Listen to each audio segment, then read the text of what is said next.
Medieval castles were not silent fortresses, but vibrant worlds of sound. The very stones were alive with whispers and echoes that shaped royal destinies. We tend to think of history through images and artifacts, but sound was an invisible force of power. Why would a queen choose one hallway over another for a secret talk? How could a throne room's design make a king's voice sound like divine authority? By the end of this, you will learn how to listen to history in a completely new way, uncovering how ancient acoustics influenced everything from conspiracies to crownings. You will discover how walls listened, how silence spoke volumes, and how the politics of sound from 1,000 years ago still echo in our world today. What does the sound of power truly sound like to you? A courtier once lingered in a dusty, forgotten corridor of Westminster Palace, his ear nearly pressed against the cold stone. He was not a spy by trade, but he had learned the castle's hidden rhythms. From the chamber next door, a conversation meant for only 2 ears traveled clearly to him, each treasonous word sharp as a dagger. This was the architecture of eavesdropping in action. Medieval walls were far more than barriers against siege engines. Their immense thickness, the specific mix of mortar and stone, and the construction methods themselves created a world of unintended sonic channels. Builders and stonemasons, focused on stability and defense, were often unaware they were weaving a web of resonance into the palace's heart. A thin interior wall in a servant's passage could vibrate like a drumskin, carrying voices from the Lord's solar. A narrow gap between 2 layers of stone, meant for drainage or structural stability, could instead act as a natural amplifier, funneling whispers from a room below straight up to a listener above. This was not the result of cleverly designed listening tubes. It was an acoustic byproduct, a flaw that became a feature for those clever enough to recognize it. The entire labyrinth of a great castle was dotted with these listening posts, shadowy alcoves, spiral staircases, and even certain guardrobes or toilets became prime locations for gathering intelligence simply by standing still. In such an environment, a truly private conversation was almost impossible to secure. This constant, invisible threat forced those plotting in the shadows to become artists of deception. They learned to speak in the lowest murmurs, to choose meeting places in the open air away from walls, or to mask their words with the deliberate noise of a minstrel's performance. The very stones around them were never silent or neutral. They were active participants in the drama of court life. If the walls around you now could carry every whisper, how would it change what you dare to say? Some of the most effective spies in a medieval court were the curved walls themselves. Long before the famous dome of St. Paul's Cathedral, architects and builders were creating spaces with astonishing acoustic properties, often without fully understanding the science behind them. A whispering gallery is a perfect example. In a circular or domed room, sound does not simply fade away. It clings to the curved surface, traveling along the stone like a whisper sliding along a taut string. A person standing with their ear to the wall on one side of a great hall or a chapter house could hear the faintest murmur from someone doing the exact same thing directly across the room. This created a channel of perfect private communication over a vast public space, a secret line in plain sight. For those in power, this phenomenon was not merely a curiosity. It was a potent instrument of control. Imagine a lord suspecting a plot among his visiting barons. He could simply place a loyal guard in a shadowy niche at one end of his palace's rotunda. That one man, silent and unseen, could eavesdrop on a hushed conversation happening dozens of feet away. The conspirators would feel secure, speaking in low tones far from any obvious door or tapestry, completely unaware that the architecture itself was betraying them. The design of the room fostered a devastating false sense of privacy. This demonstrates a deeply practical, if not scientific, medieval understanding of sound. They learned through experience how to weaponize their environment, turning marble and mortar into an intelligence network. But if these grand halls amplified secrets, the most common and terrifying sound of all was one that announced a presence before a person was even seen. It was the sound of an approaching footstep. Every footfall in a castle corridor was a herald. The rhythm echoing off cold stone walls was a language all its own, instantly understood by those who lived within them. A sharp, metallic scrape and a heavy, deliberate thud signaled a knight in full armor, a sound that commanded both respect and a clear path. The quick, almost skittering patter of soft-soled shoes was unmistakably a servant or a page, often moving with urgent purpose. But it was the confident, measured cadence of a noble's fine leather boots that created a different kind of tension. That sound did not ask for space, it expected it. Courtiers, constantly navigating the precarious social ladder, became masters of this auditory art. They could discern a friend from a rival, a state of calm from one of agitation, long before a figure turned the corner. This meant your arrival was never a surprise. Your mood and your station were broadcast through the halls ahead of you, turning a simple walk to the great hall into a performance. In a world where so many sounds were muffled or hidden, the approach of a person was strikingly, unavoidably public. It was an acoustic fingerprint that everyone learned to read.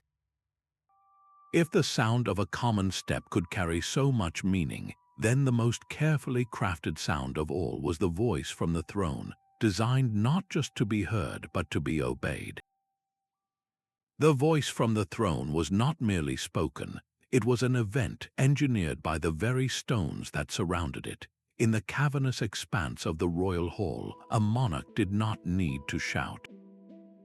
Their voice was carried by an acoustic design that served as an invisible crown. These throne rooms were often immense, with soaring ceilings and long, reverberant walls. Sound waves from the throne would travel unimpeded, bouncing and gathering strength, ensuring every word reached the farthest courtier huddled by the door.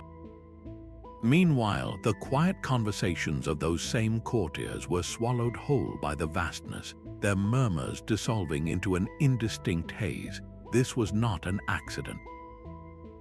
The throne itself was typically positioned in a precise acoustic sweet spot, a location where the ruler's voice would naturally project with maximum clarity and resonance. When a king pronounced a judgment, his words did not just arrive as information. They arrived with weight and force, seeming to emanate from the hall itself. This sonic grandeur was a powerful piece of political theater. It transformed a human voice into something approaching the divine, suggesting the monarch was channeling a power far greater than their own. The architecture was quite literally amplifying the idea of absolute authority. Now, consider the experience of a petitioner forced to speak in that same space. After the king's commanding tones faded, a subject would step forward and utter their plea. Their voice, untrained and strained with nerves, would fall flat. It lacked the resonant support of the stone, sounding thin and weak by comparison. This acoustic disparity was a brutal, non-verbal reinforcement of the social order. One voice was amplified by the kingdom itself, the other was merely tolerated by it. This meticulous control over presence shows how sound was a fundamental tool for building and maintaining power. But if these grand halls were designed for magnificent projection, other spaces in the castle were crafted for the very opposite purpose, for a silence so profound it became a weapon. But within the chaotic soundscape of the court, the most powerful people began to crave its absolute opposite. They sought the profound quiet of the monastery.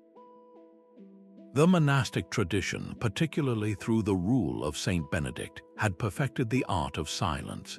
It was not merely an absence of noise, but a disciplined practice for contemplation, obedience, and inner peace. Royals and their closest advisors saw another use for this discipline: secrecy. They began to import this concept directly into their palaces, creating what were essentially secular versions of monastic quiet chambers. These were small, private studies, often tucked away from the main thoroughfares of court life, dedicated to one purpose: muffling the world outside. The methods were simple yet brilliant. They lined the stone walls with heavy, woven tapestries depicting hunting scenes or religious parables. They piled thick rugs from the Orient on the floors and draped luxurious fabrics over the windows and doors. A room that might normally echo with every footstep was suddenly rendered acoustically dead. These textiles were primitive sound dampeners, absorbing the energy of sound waves instead of reflecting them. In this hushed environment, a conversation did not travel. It simply fell to the floor, safe from the listening stones. Here, in a cocoon of enforced quiet, the most dangerous plans were laid. The conspiracy to unseat a rival, the delicate terms of a marriage alliance, the strategy for a coming war, all depended on this monastic silence. The value of this quiet was so immense that servants who could perform their duties without creating a single clatter, who could pour wine or tend a fire in near total silence, were considered priceless assets to any noble household. This was the ultimate sonic sanctuary, a deliberate void carved out of the noisy castle where the most consequential whispers could exist without an echo. After mastering the power of quiet, the medieval court also learned to orchestrate the sounds that would please its ruler most. A ceremony of fealty was a performance you could hear with your eyes closed. The entire ritual was built layer by layer with deliberate sound. It began with the rustle of expensive silk and the soft thud of a knee meeting the stone floor. Then came the oath itself, a string of specific words spoken in a clear, unwavering voice that cut through the hall's echo. This was not just a promise, it was an auditory contract witnessed by every ear in the room. The final layer was the ring of a sword's flat side on a shoulder, a metallic punctuation to the vow, followed immediately by the unified shout of the court. Acclamation, this collective roar was not mere noise, it was the sound of political stability, a wave of sonic support that reinforced the bond between lord and vassal. But this carefully orchestrated soundscape was also dangerously fragile. A single voice breaking the harmony could unravel everything. A vassal's hesitant tone, a stutter over the formal words, or a delayed acclamation from a key baron were not simple mistakes. They were acoustic tells, clear signals of dissent or disloyalty heard by everyone present. The sound of a crowd was the most honest barometer of a ruler's power. A roaring, immediate cheer was a breath of relief, but a muted, scattered response was a silent alarm bell ringing through the hall. Even the court musicians were part of this sonic politics. They did not just play pleasant melodies, they communicated coded messages. A specific, triumphant fanfare would announce the arrival of a trusted ally, while a more reserved, perhaps even somber, tune might accompany a rival the king wished to subtly humble. Every trumpet blast and drumbeat was a note in the soundtrack of allegiance. This public world of sound was a grand theater of loyalty, but the most telling conversations always happened away from the fanfares and the cheering crowds, in the quiet spaces hidden just behind the tapestry. A heavy tapestry did far more than depict a heroic hunt. It actively silenced the world behind it. These vast, woven masterpieces, often rich with biblical scenes or heraldic symbols, were a crucial tool for managing the castle's soundscape. Their dense layers of wool and thread absorbed voices and footsteps, creating pockets of privacy in an otherwise resonant stone labyrinth, but their most powerful function was concealment.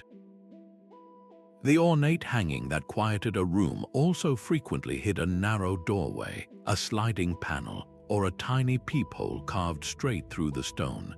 These architectural secrets had names like squinches or lorgnettes, and they transformed the castle walls from passive listeners into active instruments of surveillance. A king, stepping silently into a hidden passage, could climb a tight spiral stair that emerged behind a carved stone face in his own council chamber. From that dark perch, he could listen to his most trusted advisors speak with a candor they would never show in his direct presence.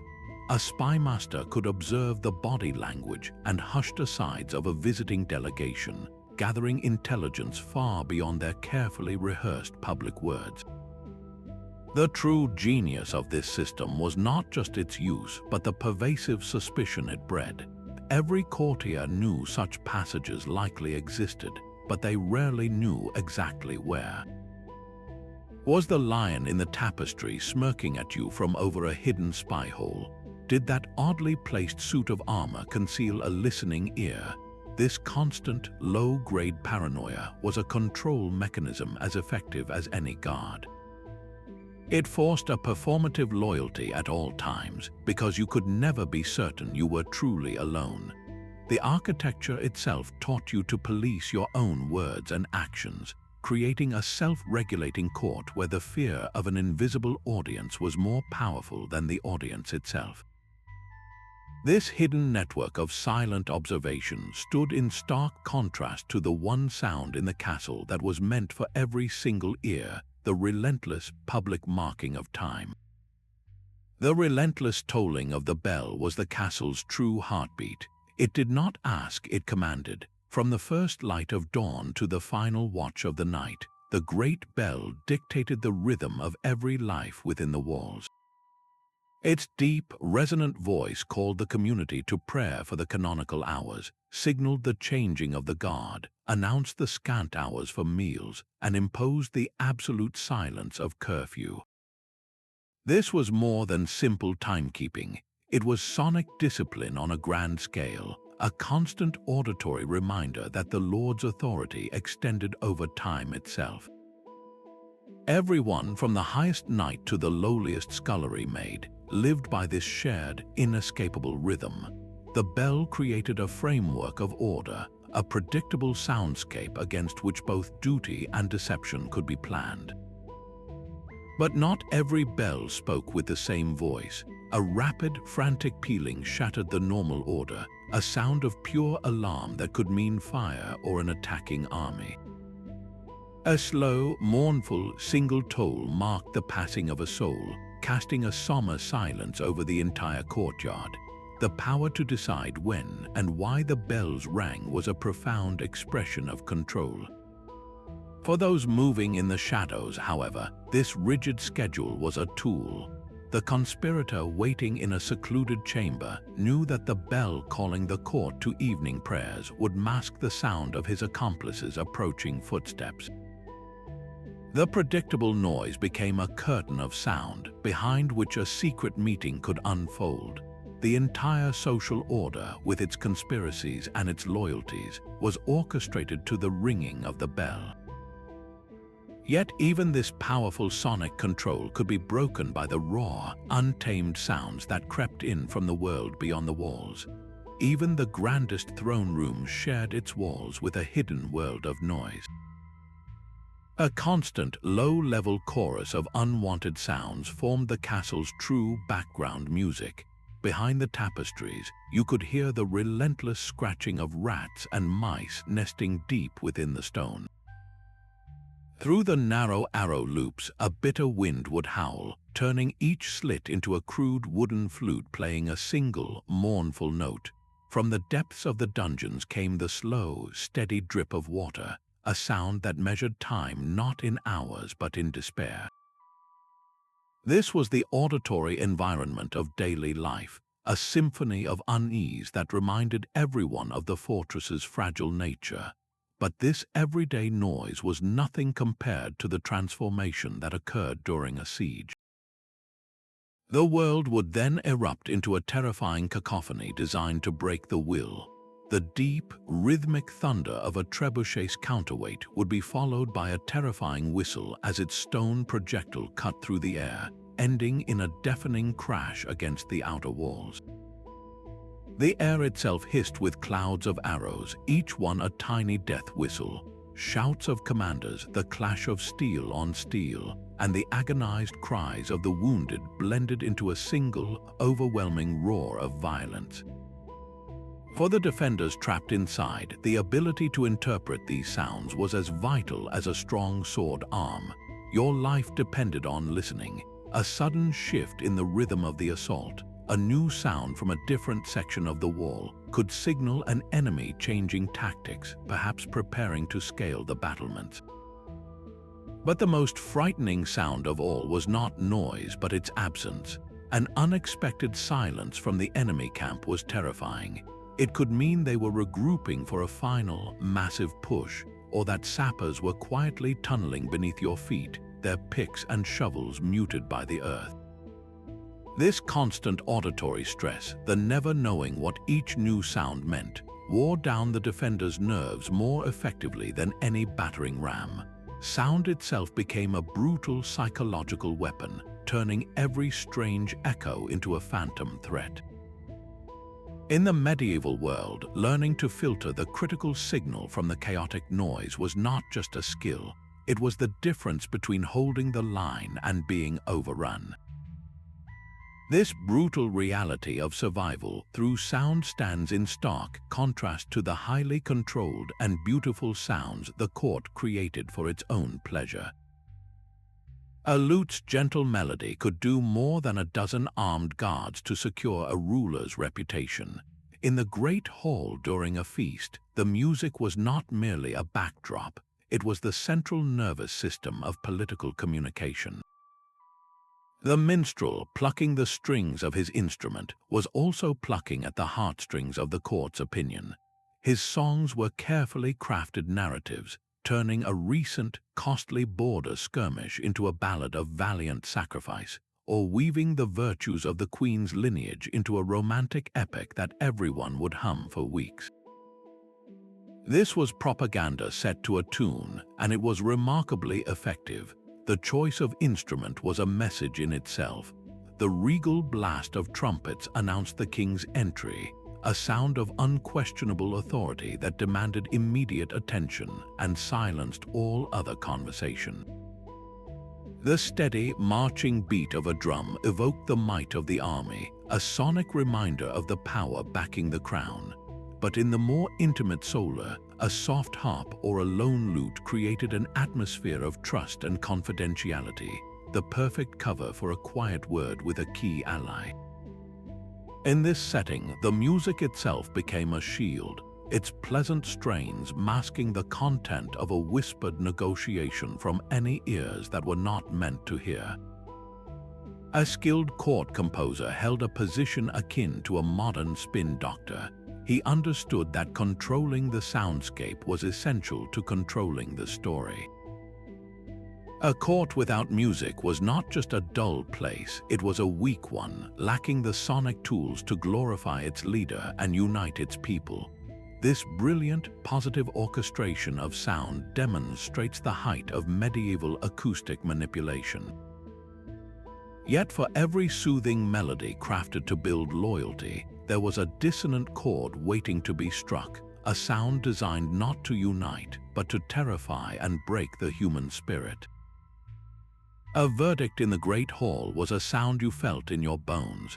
This same space that hosted joyous feasts and roaring acclamations transformed into a court of law, where acoustics became an instrument of justice.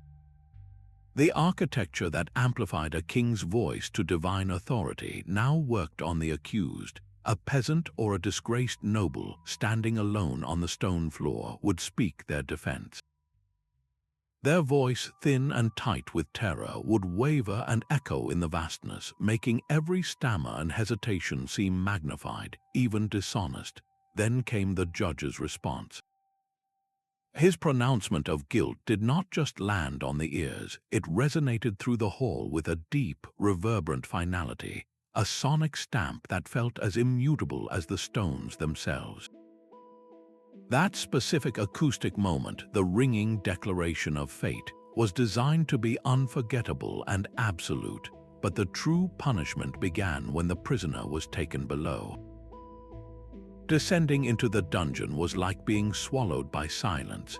The lively cacophony of the castle above became a muffled, taunting murmur, a world of freedom just out of reach.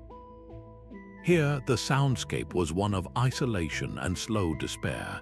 The only constant companions were the rhythmic drip of water seeping through rock and the heavy clank of chains with every slight movement.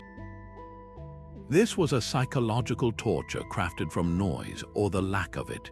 Interrogators understood this power perfectly. They might use sudden, jarring sounds, a dropped metal cup or a shouted question in the dead of night to shatter a prisoner's mental resolve and disorient them completely. In these grim spaces, sound was never a passive background. It was an active participant in the machinery of judgment, meticulously engineered to intimidate, to isolate, and to break the human spirit. This grim reality reveals a chilling truth. If sound could be a tool of such profound control, then its deliberate absence could wield an even more terrifying power. A king's unspoken word could cut deeper than any blade. In the constant chatter of court life, his deliberate silence toward a noble was not an oversight. It was a public execution of reputation. The ignored greeting, the unanswered question, the averted gaze during council, each quiet moment was a storm of meaning. Everyone saw it, and everyone understood the message: you are nothing. This silence was a contagion, spreading quickly through the ranks. Other courtiers, sensing the shift in the wind, would stop speaking to the disgraced individual, their own silence a desperate attempt to avoid being tainted by the royal cold shoulder. The victim was left isolated in a crowded room, trapped in an invisible cage of quiet. This collective silence could also turn against authority itself. Imagine a visiting ambassador delivering a carefully crafted speech, only to be met with a wall of mute stares from the assembled court. The lack of applause or murmur was a brutal, unified rejection. That void of sound was a humiliating verdict, far more powerful than any shouted insult. In high-stakes negotiations, a lord who fell silent after an offer was made wielded immense psychological power. The quiet stretched, growing heavier with each passing second, forcing the other side to nervously fill the void, often by conceding more than they had intended or revealing a hidden weakness. This rhetoric of silence was a refined and dangerous art. Mastering it required iron self-control, the ability to hold your tongue while others squirmed, to use quiet as a lever to pry open the truth. A sudden, unexpected hush falling over the great hall was one of the most frightening sounds in the castle. It meant a secret had just entered the room, a scandal was brewing, or a plot had been uncovered. In that abrupt absence of noise, you could hear the very structure of power groaning under the strain. This tense, quiet power struggle found its way even into the monarch's most private chambers, where the soundscape was meticulously crafted for a single purpose: royal comfort. The royal bedchamber was a fortress of privacy built on fragile ground. Heavy velvet curtains drawn around the great bed created a small, muffled world within the larger room, a tent of quiet where the monarch could finally speak without the stones listening. Yet this sanctuary was constantly breached. The rustle of a servant stoking the fire, the soft footfall of a page delivering a message, the ever-present murmur of guards just beyond the oak door, these sounds were a reminder that true solitude was a rare luxury. Every noise from within that curtained space was potential intelligence. The sound of a marital argument, overheard by a maid, could fuel rumors of a weakening alliance. A child's persistent cry might spark concerns over an heir's health. The most telling sound of all was a king's racking, uncontrollable cough in the night, a noise that could unravel years of carefully cultivated strength and send courtiers scrambling to align with a potential successor. Securing a full night of quiet sleep was a battle against the castle's own nature, a struggle against the clatter from the kitchens below or the distant revelry in the hall. This intimate vulnerability made controlling access to the bedchamber the highest political prize. Ambitious nobles maneuvered for years to have a trusted niece or cousin appointed as a chamberlain, ensuring their faction had an ear near the royal pillow. The most private room in the castle was, in the end, a stage where the quietest sounds carried the heaviest consequences. This constant negotiation between public noise and private quiet finds a powerful echo in the soaring vaults of the medieval church. The same principles that amplified a king's voice in his throne room reached their ultimate expression under the vaulted ceilings of the great cathedral. Here, sound was not just a tool of authority, it was a pathway to the divine. The immense stone nave of a medieval church was an acoustic marvel, engineered over centuries to create an atmosphere of overwhelming awe. When a choir of monks began their Gregorian chant, the notes did not simply fade, they multiplied.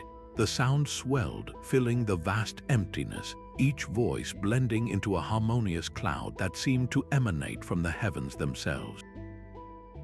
This was not an accident, it was the entire point. The reverberation, the long, lingering echo that could stretch a single syllable into a ghostly chorus, was designed to make the human voice sound angelic, to convince every soul present that God was listening and that his house was alive with spirit. For the monarch kneeling in the royal pew, this sacred soundscape was a direct extension of their power. By funding the construction of such a magnificent building, the ruler was not just buying favor with the church, they were aligning their earthly reign with the celestial order. Their very presence in that space, surrounded by such soul-stirring acoustics, was a performance of piety, a public demonstration that they enjoyed divine endorsement. The connection was made explicit during the service. A priest would announce the king's generous donation to the abbey, his voice echoing through the hall, turning a financial transaction into an act of sacred virtue. A specific, triumphant piece of music, perhaps from the newly installed organ, would mark the royal entrance, distinguishing their arrival from that of any other noble. In this environment, the monarch's own spoken prayers were transformed, their voice gaining a resonance and weight that made them sound chosen, set apart. Yet this divine amplification was a double-edged sword. The very echoes that glorified prayer could also betray a secret. Imagine a noble kneeling in the confessional, a wooden booth designed for privacy within the cavernous stone church. A whispered admission of guilt meant for the priest's ear alone might not simply disappear. The sound could travel, skimming along the curved stone of a nearby pillar or bouncing off the distant altar, carrying a fragment of a scandalous truth to an unintended listener standing elsewhere in the shadows. The sacred soundscape, for all its control, always held the potential for acoustic rebellion. This careful management of pious image within the church walls was merely a rehearsal for the greatest sonic challenge of all, projecting the voice of the crown across the entire kingdom. The king's voice did not end at the castle gate, it traveled. Across the muddy market squares and winding village lanes, royal authority was broadcast through a human megaphone, the town crier. His arrival was always announced by the same sound, the sharp, clear ring of a handbell cutting through the daily din of barter and gossip. That bell was a command for silence, a signal that the crown itself was about to speak. In an age before printing presses, this man was the kingdom's walking, talking newspaper. His booming voice, trained to carry over crowds, did not just share information, it performed it. The tone and rhythm of his delivery were as important as the words themselves. A proclamation celebrating a military victory would be declaimed with a triumphant, almost musical cadence, lifting the spirits of the listeners and reinforcing their loyalty.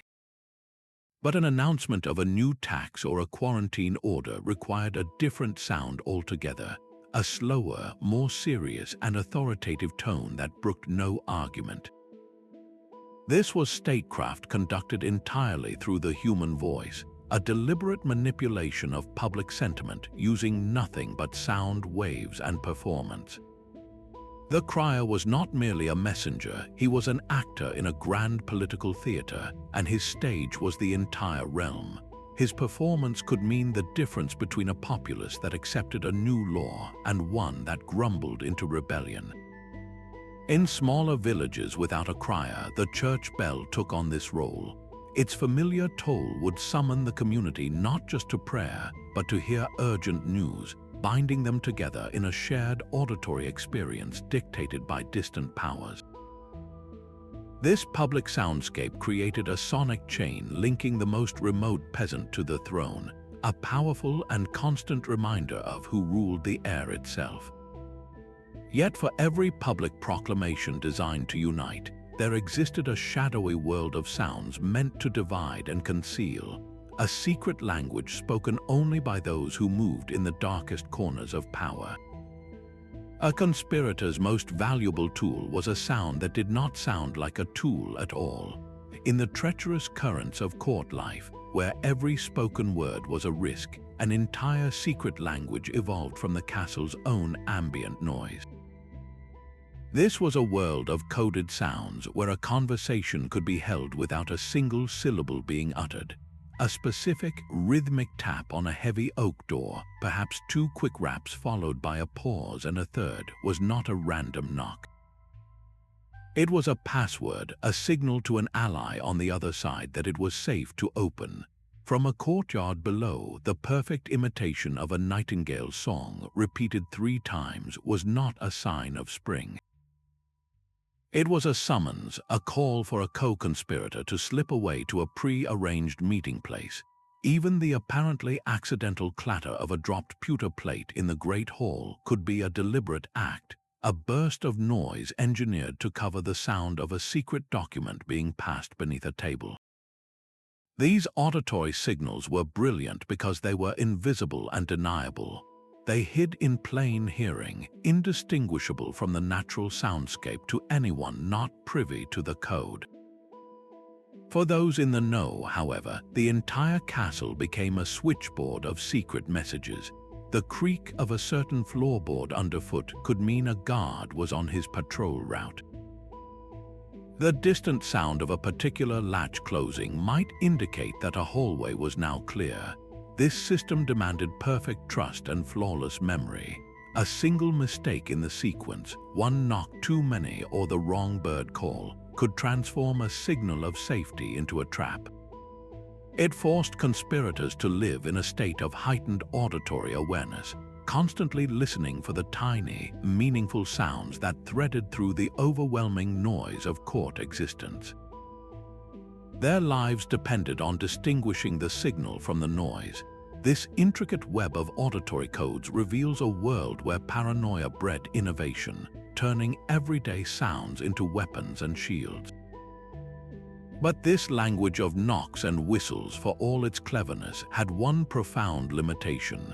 It could not convey complex ideas or detailed plans. For that, the most dangerous conspirators had to turn to a medium that was utterly silent, yet carried its own distinct and perilous sound.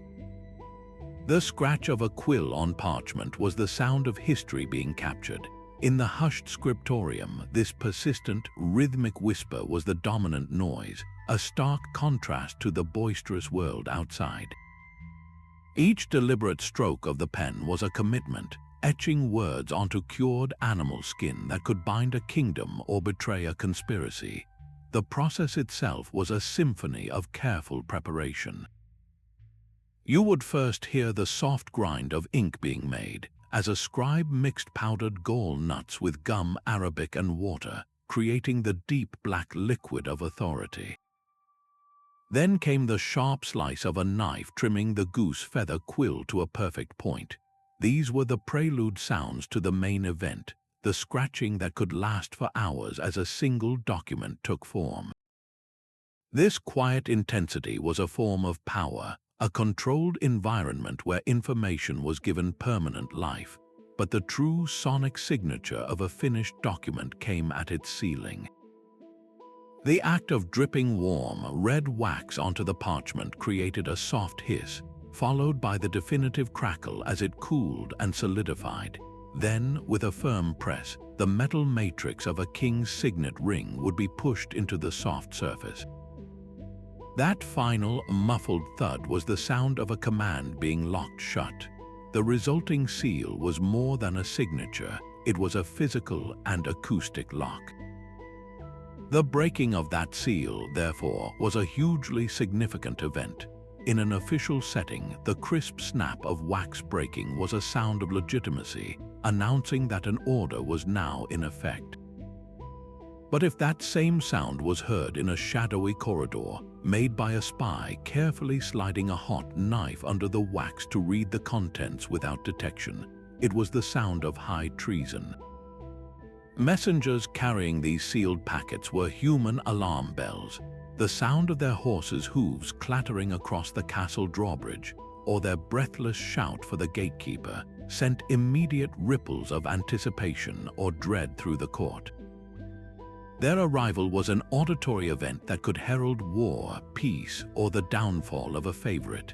This entire soundscape, from the scribe's quiet scratch to the messenger's urgent arrival, was built around the control of information.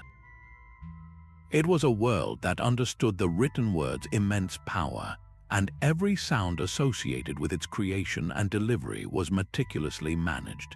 Then, the focus would shift abruptly from this hushed world of parchment and wax to the overwhelming sensory assault of the great hall during a feast.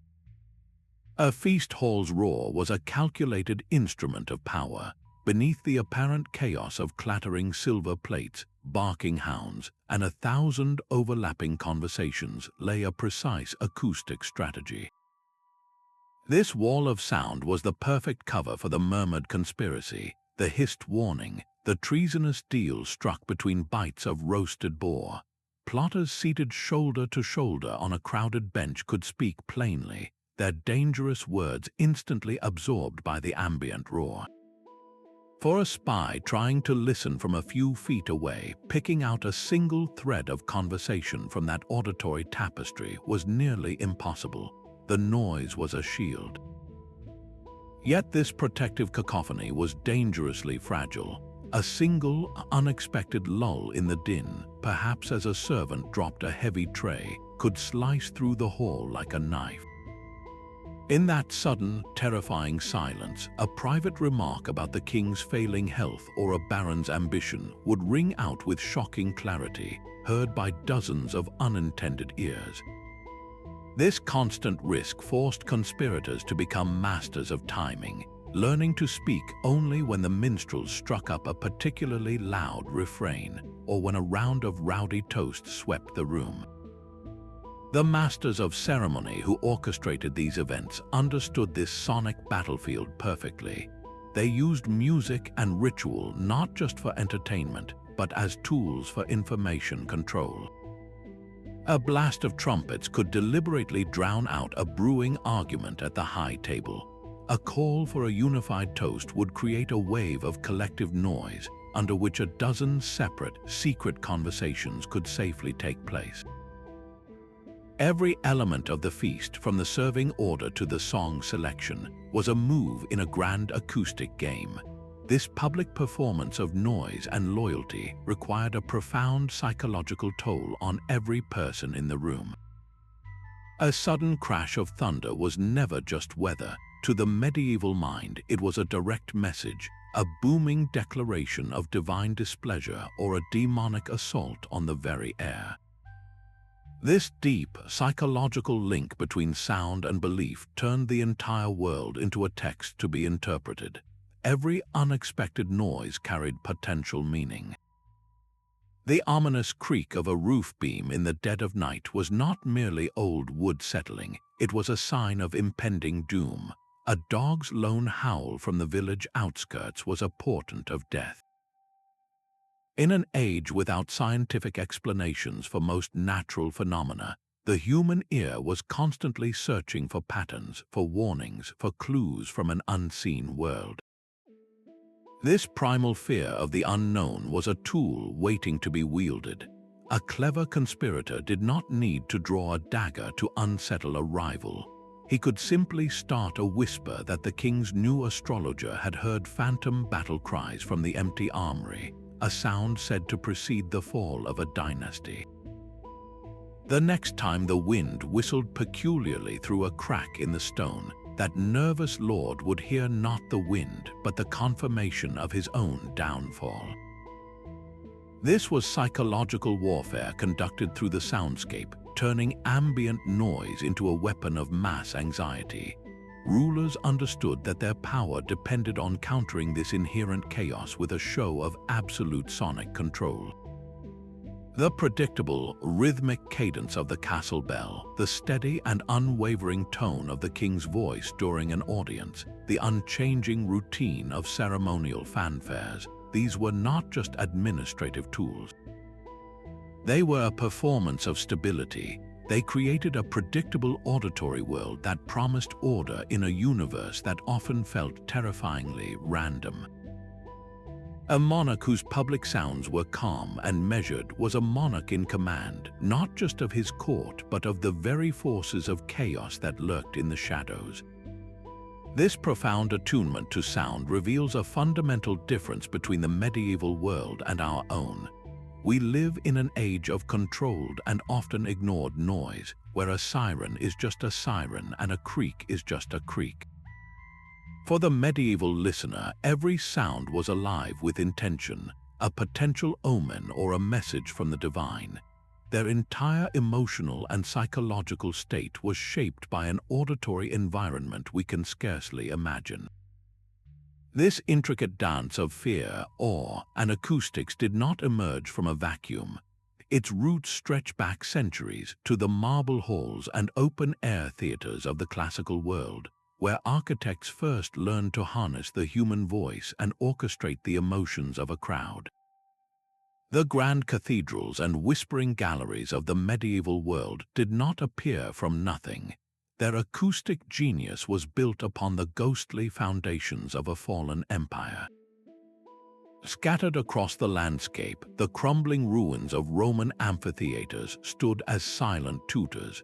A medieval builder might not have understood the precise mathematics of sound reflection, but he could stand in the center of an ancient arena and experience its magic firsthand. He would hear his own voice travel effortlessly to the highest stone seat, a clear demonstration of how curved stone could capture and project a human whisper into a commanding statement. This was a lost science remembered by the stones themselves. The Romans had perfected this art for public life, designing their forums and theaters so a single orator could address thousands without strain. They used angled stage walls and carefully calculated seating to bounce sound waves directly into the crowd. While the intricate engineering manuals explaining these principles were lost or unread, the physical evidence remained, offering a powerful, hands-on lesson in acoustic power. This classical influence extended beyond public spaces into the very heart of private intrigue. The Roman villa often contained a secretum, a secluded chamber purpose built for confidential discussions, away from the bustling atrium and the ears of slaves. This architectural concept of a secured room for secrets was a direct precursor to the muffled, tapestry-lined studies that medieval lords would later create.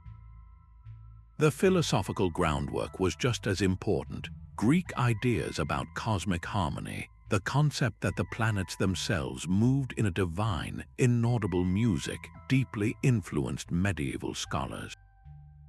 This suggested that a well-ordered kingdom should mirror the cosmos. possessing its own harmonious soundscape where every voice and noise existed in its proper place. A king's court, in this view, was a kind of earthly instrument, and it was the ruler's duty to ensure it was in tune, silencing dissonant plots while amplifying chords of loyalty. The medieval soundscape was not a sudden invention.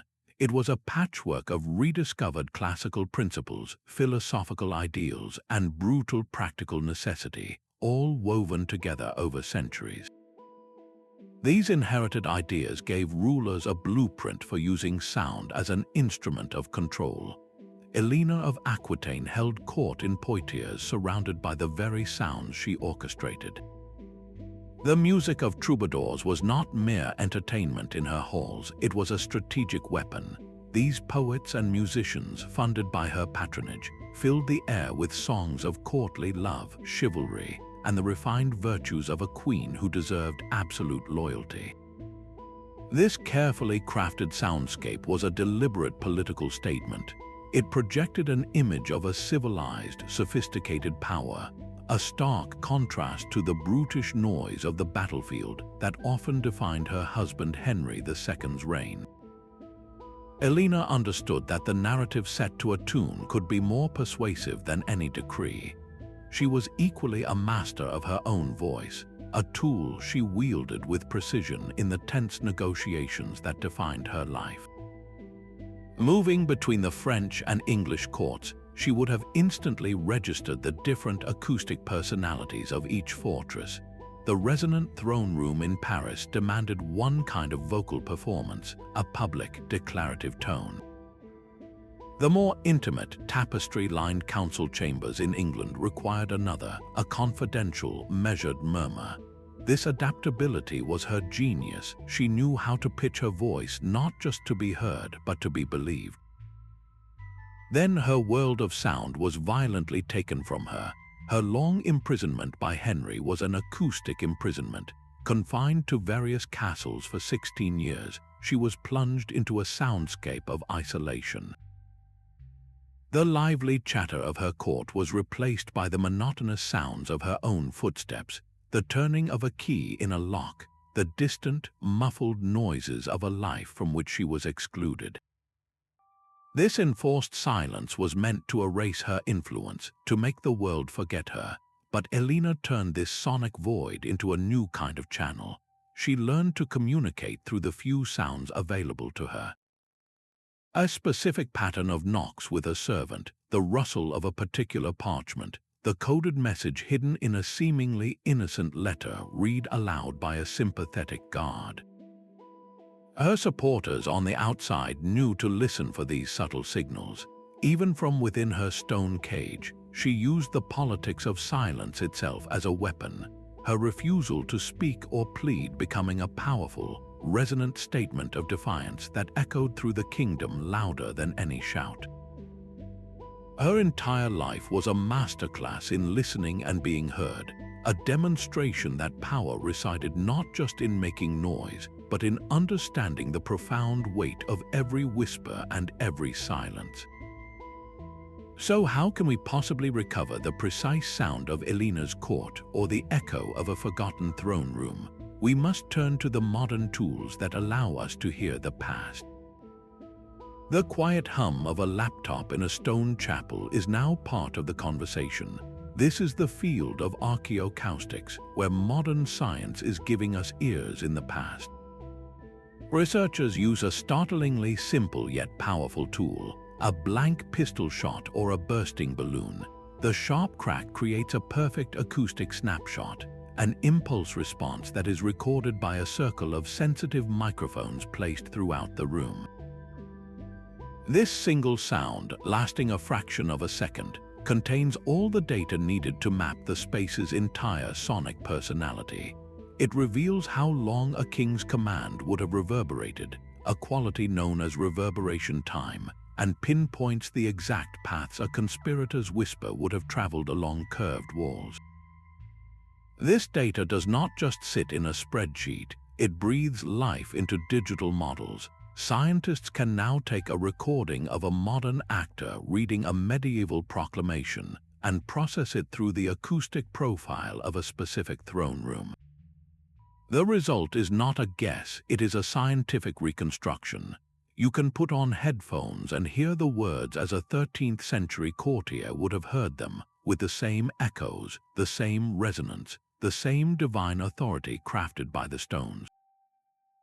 These models often confirm the cleverness of medieval builders in ways they never intended. A study of a particular castle's whispering gallery showed that its stunning acoustic effect was likely a byproduct of its structural stability, a happy accident that the castle's inhabitants then learned to use with brilliant practical cunning. This hard data transforms historical anecdotes from intriguing stories into verifiable fact, proving that the drama of royal intrigue was not just seen but profoundly heard. The silent stones of a ruined abbey can now tell us exactly how a monk's chant would have filled the vaulted ceiling, creating that overwhelming sense of heavenly presence. We are no longer just imagining the sound of power, we can actually hear its ghost measured, modeled, and resurrected from the silent bones of history. The principles of medieval acoustics never truly faded away, they simply evolved with new materials and technologies. Consider the modern parliamentary chamber, a space designed not for the roar of a crowd but for the clear, intelligible exchange of debate. Its curved benches and domed ceiling are a direct descendant of the whispering gallery, engineered so a representative's voice can carry across the floor without artificial aid. This is not an accident, it is a deliberate choice to facilitate a very specific kind of political theater, one where persuasion and rebuttal must be heard by all. Similarly, the soundproofed walls of the Oval Office or a corporate boardroom are our era's equivalent of the tapestry-lined study, creating a sonic bubble where the most sensitive conversations can occur without fear of eavesdropping. We have traded wool and stone for acoustic paneling and double-paned glass, but the goal remains identical: to control the flow of information by controlling the soundscape. The technological evolution is even more striking. A president stepping up to a podium of microphones is performing the same function as a king speaking from his acoustically perfect throne spot. Both use the architecture of their environment, whether stone or silicon, to amplify their voice and lend it an aura of authority. The broadcast that carries a leader's speech into millions of homes is the ultimate throne room, extending the resonant echo of power across a continent instead of a single hall. The psychological strategies are also eerily familiar. The triumphant, uplifting music played at a political rally is the modern minstrel's ballad, crafted to build loyalty and stir emotion. The strategic, weighty silence a leader might deploy after a difficult question is the same rhetorical tool used by a medieval lord to force a concession.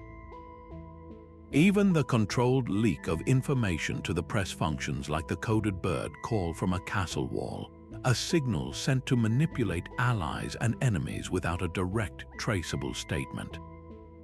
The fundamental medieval insight that the environment shapes communication and that sonic control is a profound form of power is woven into the very fabric of our modern world. We are still building rooms to be heard and crafting silences to be feared. Our journey through the medieval soundscape reveals a world where power was not just seen but profoundly heard. Every corner of the castle, from the amplifying walls of the throne room to the silencing tapestries of the private chamber, was part of an intricate acoustic instrument. The coded knocks of conspirators and the governing peal of bells were not just background noise, they were active participants in the theater of royal intrigue. Sound served as a tool for projecting authority, a weapon for espionage, and a delicate barometer of loyalty. By learning to listen to the past, we gain a far richer and more nuanced understanding of how medieval society truly functioned. We begin to comprehend how individuals, from queens to scullery maids, navigated its complex social hierarchies by mastering the politics of noise and silence. The next time you find yourself in an old building with high ceilings and stone corridors, pause for a moment and simply listen. What half-forgotten stories do its lingering echoes hold? The legacy of these medieval soundscapes reminds us that our own environments, whether an office, a school, or a home, are constantly shaping our interactions and quietly writing our histories, one sound at a time. If this sonic adventure into the past resonated with you, please share your thoughts in the comments and subscribe for more journeys into the hidden layers of